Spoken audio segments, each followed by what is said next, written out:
est-ce que le corps de votre jeune frère vous a été restitué après sa découverte sur l'esplanade du stade? Pas du tout, maître. Donc, jusqu'à nos jours, vous n'avez pas pu faire votre deuil? Pas encore, maître. Pas encore. Quand le colonel Abdul Sherif Diaby vous a trouvé à Donka avec ses hommes, avait-il tenu des propos menaçants? Je ne l'ai pas entendu tenir de tels propos, en tout cas à la morgue. Pour vous chasser des lieux, avait-il usé de la violence? Ben, oui, parce que ça cognait, ça frappait et ça menaçait avec les armes. Monsieur Ba, Ouais. présentement, quel est l'état d'âme de votre famille suite à l'assassinat de votre fils, de votre frère?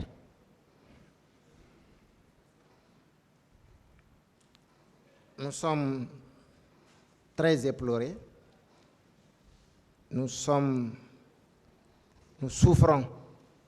Vous savez, maître, ce qui fait mal, c'est quand il vit avec quand il y a une souffrance et que tu es obligé de vivre avec quotidiennement. Tu as cette souffrance, mais tu es obligé de vivre avec. Au jour d'aujourd'hui, qu'est-ce que vous demandez à la justice? Nous demandons que justice soit faite et que les parties civiles soient rétablies dans leurs droits. Monsieur Ba, paix à l'âme de votre frère. Je vous remercie et je termine. Merci, maître.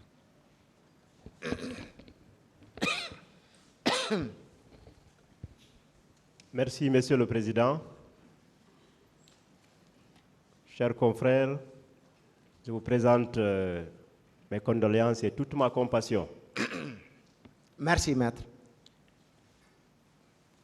Donc, vous maintenez ici que la présence des bérets rouges au niveau des établissements hospitaliers, ce n'était pas une sécurisation normale, mais plutôt un empêchement d'accès, n'est-ce pas? Oui, je le confirme. Et avec la présence d'une autorité de l'État censée vous donner accès, ne serait-ce que par filtration, à la personne du colonel Diaby. Tout à fait, maître.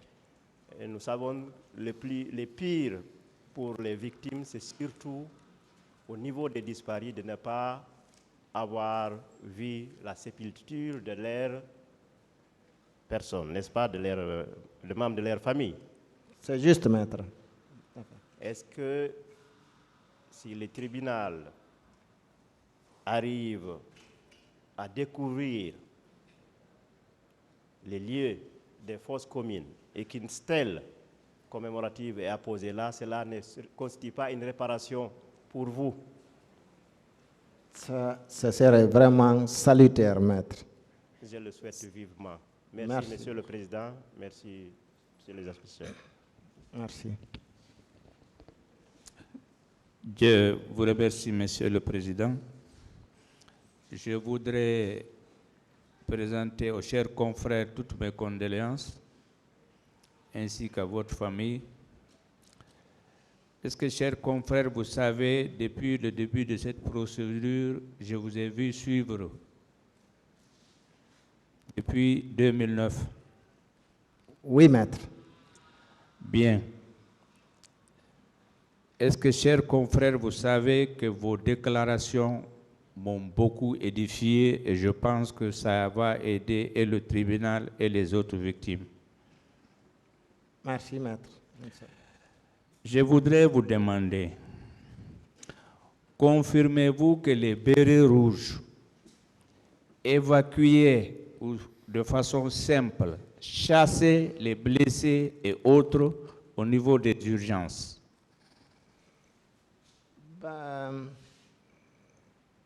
Chasser, bon, je dirais pas chasser, mais Bon. en tout cas, Refouler.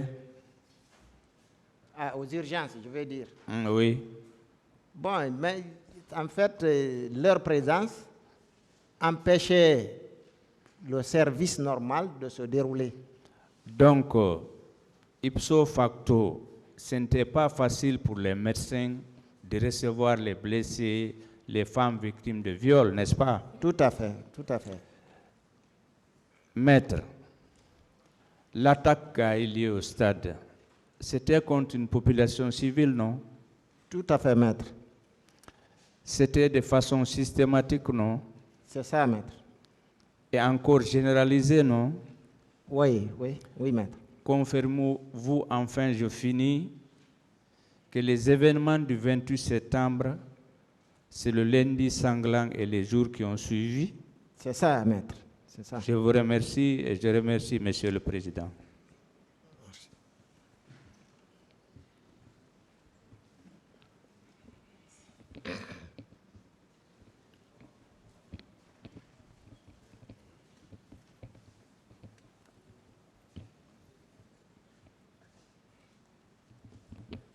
Merci, Monsieur le Président, honorable assesseur. Monsieur Ba, donc, depuis le 28 septembre 2009, vous n'avez plus jamais revu votre frère, c'est ça? Oui, maître. Donc, vous confirmez que votre frère a disparu? Oui, maître. J'en ai même la certitude qu'il est mort. En tout cas, à ce jour, oui.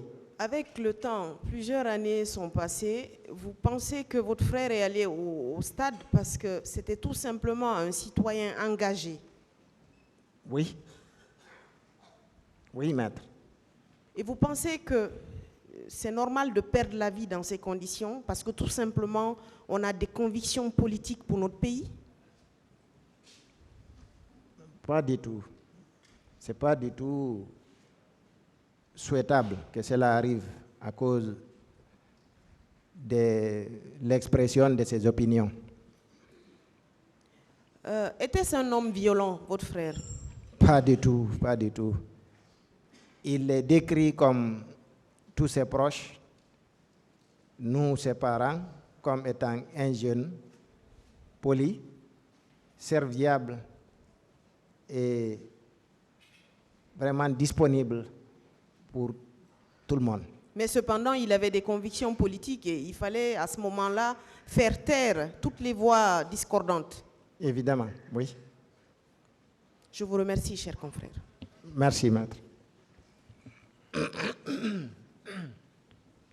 le Président, je vous remercie ainsi que vos honorables assesseurs. Je vais juste poser quelques questions sur une partie et je voudrais insister, puisque l'essentiel des questions ont été posées par mes confrères, mais je souhaiterais quand même insister sur un point. Monsieur Ba. Oui, maître. C'est concernant le camp Alpha Yaya. Oui. Vous avez dit que quand vous êtes arrivé, quand vous avez constaté qu'il n'était pas à la morgue de Donka, vous avez cherché à Ignace et vous ne l'avez pas retrouvé, on vous a conseillé d'aller au camp. Selon vous, pourquoi on vous avait conseillé d'aller au camp? Bon, c'est parce que il y avait des informations sûres qu'on y a déposé des manifestants. Très bien. Et il a été toujours nié ici que le colonel Thiebourou et le colonel Pivi n'avaient pas de prison au camp Alpha Yaya Diallo. Est-ce que quand vous êtes arrivés, vos sœurs, quand elles sont allées vérifier, est-ce qu'elles n'avaient pas entendu des cris dans les prisons de ces deux officiers supérieurs de l'armée? Elles en ont entendu. Très bien. Et cela est corroboré par un procès verbal d'audition de partie civile. Je voudrais que le président me permette de lire un petit extrait.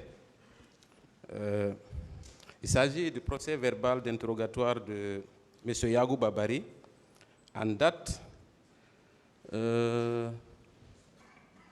du 23 avril 2012.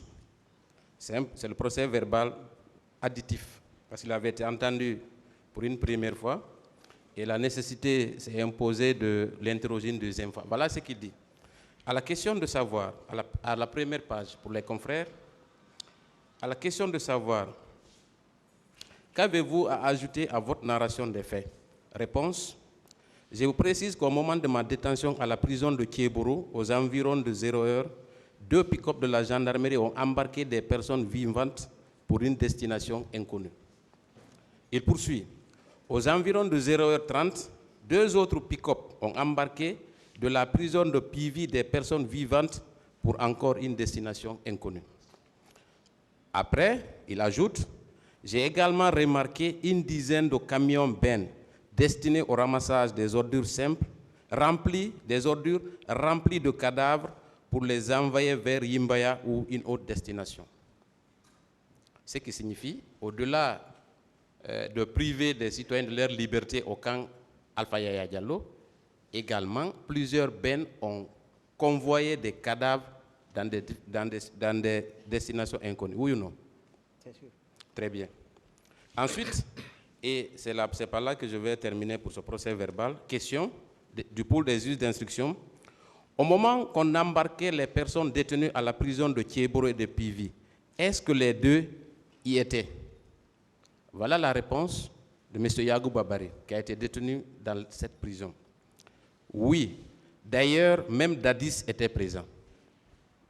Cela signifie que ce trio d'officiers était à la manœuvre et a tout planifié pour non seulement embarquer des personnes pour la prison, pour les détenir au camp Alpha Yaya Diallo, mais ont également participé dans la dissimulation des corps. Oui ou non? C'est sûr. Merci. Et je voudrais terminer, Monsieur le Président, par dire que concernant votre frère, une question a été posée par ma consoeur, si c'était quelqu'un de violent.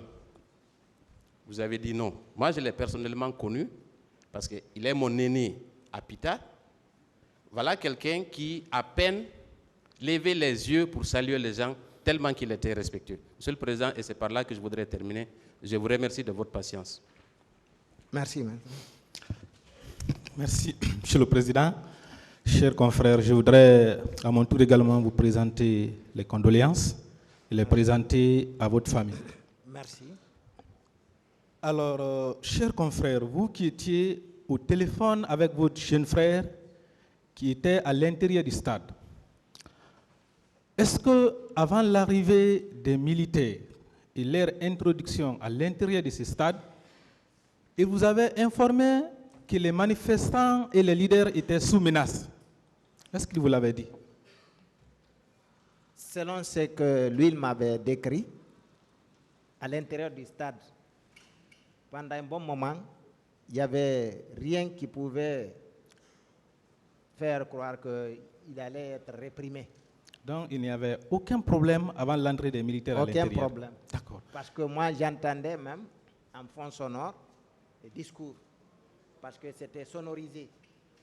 Il y avait des haut-parleurs installés, c'était sonorisé. Donc j'entendais en fond sonore. D'accord. Dans ces conditions, selon vous, est-ce qu'il y a une raison fondée qu'un militaire s'introduise à l'intérieur de ce stade pour dire qu'il était venu sauver les leaders? Est-ce que vous trouvez que cette raison-là est fondée? D'autant plus qu'il n'y avait pas de problème. À moins qu'il ait des informations concernant un risque auquel ces leaders seraient exposés, je ne vois aucune autre raison. Et très ça bien. Prouverait par là aussi que cette personne Merci, très bien. partie. Okay. Alors, le colonel Chérif Diaby nous a dit à cette barre qu'il n'a pas vu de béret rouge à l'hôpital d'Onka. Vous qui étiez présent, vous qui avez vu le colonel Chérif Diaby et qui avez également vu ces bérets rouges, vous avez vu la distance entre eux, vous avez également vu les rapports entre eux. Est-ce qu'il était possible, que le colonel Chérif Diaby ne puisse pas voir ces bérets rouges? Pas du tout. Ce n'était pas possible. Pas du tout. D'accord.